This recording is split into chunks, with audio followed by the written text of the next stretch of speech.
Combination చాలా బాగుంది. శంభు చాలా బాగా చేశాడు.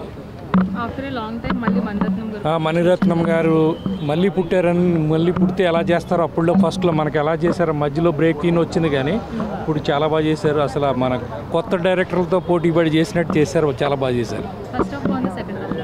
రెండు చాలా బాగున్నాయి. పార్ట్ 2 కూడా ఉండొచ్చు, ఐ థింక్.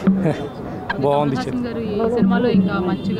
చాలా చాలా బాగా చేశారు. అసలు మన యంగ్ హీరోస్ కూడా చేయలేరు, అంతలా చేశారు. చాలా బాగా చేశారు సినిమా.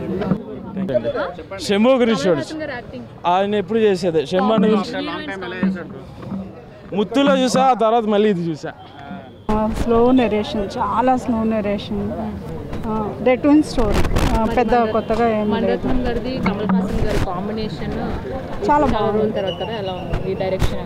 వాళ్ళ ఇద్దరి కాంబో చాలా బాగుంటుంది. మణిరత్నం మూవీస్ అంటేనే మనం చాలా ఎక్స్పెక్ట్ చేస్తాం, కానీ ఆ సినిమాలన్నీ కొంచెం స్లో నెరేషన్లోనే ఉంటాయి, కానీ ఈ సినిమా స్లో నెరేషన్ ఉంది, ప్లస్ అంత ఇదిగా ఏం లేదు. అది ఎలా చెప్తాం. ఓకే, ఓవరాల్ రేటింగ్ ఎంత? 2 or 2.5. చాలా బాగుందండి. కమల్ హాసన్ గారి యాక్టింగ్ ఎలా ఉంది? యాక్టింగ్ మళ్ళీ చెప్పాలా, స్పెషల్గా కమల్ హాసన్ గారి చాలా రోజుల తర్వాత. సింబు కూడా బాగా చేస్తారండి. యాక్టింగ్ పరంగా అయితే చాలా బాగుంది. త్రిష కూడా బాగుందండి, అన్నీ బాగుంది. త్రిష కాంబినేషన్ నచ్చుతుంది ఆబ్వియస్గా. Overall cinema okay. నేను తోపు తురుమని చెప్పాను, కానీ గుడ్ మూవీ. 4. బాగుంది.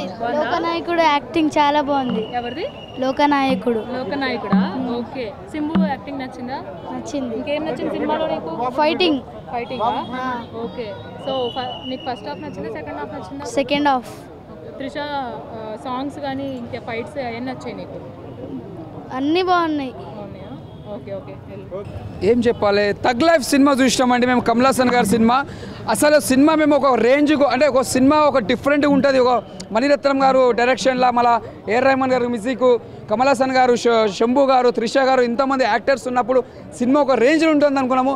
ఈ సినిమాలో ఒక స్టోరీ అనేది కొద్దిగా అక్కడక్కడ డల్ అయింది స్టోరీ.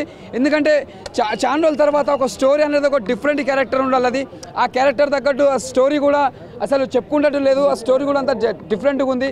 అంటే ఈ సినిమా తీసుకుంటే ఒక అన్న చెల్ల అనుబంధం మీద స్టోరీ నడుస్తుంది. ఇది కథ ఆ లాస్ట్ వరకు మళ్ళీ కలుచుకుంటారు వాళ్ళు, కానీ స్టోరీలో కొద్దిగా ఎక్కడో తప్పిదం జరిగిపోయింది కాబట్టి స్టోరీలో దమ్ము లేదు. 1 టైం చూసుకోవచ్చు, అంతకుమించింది ఏం లేదు. ఇక్కడ కథ కూడా అంతా ఏం చెప్పుకుంటాడు ఏం లేదు. త్రిషను ఎందుకు పెట్టిరో తెలియదు, ఇలా అసలు ఎందుకు పెట్టిరో తెలియదు అసలు త్రిషను కూడా. ఆ సినిమాలో త్రిష కూడా అసలు పెట్టొద్దు, కానీ కాకపోతే పెట్టిరు ఆ సినిమాలో. ఓకే, యాక్టింగ్ ప్రకారం బాగానే ఉంది. కథలో మాత్రం మణిరత్నం తీసినట్టు కూడా అసలు అనిపించలే. ఆ కథ కానీ స్టోరీ కానీ యాక్టింగ్ ప్రకారం తీసుకుంటే కమల్ హాసన్ యాక్టింగ్ బాగుంది, శంభు గారు యాక్టింగ్ చాలా మంది బాగా చేసి, కానీ కథలో మాత్రం దమ్ము లేదు, అంతకుమించింది ఏం లేదు. రేటింగ్ వచ్చి 5కి 3 ఇస్తాం.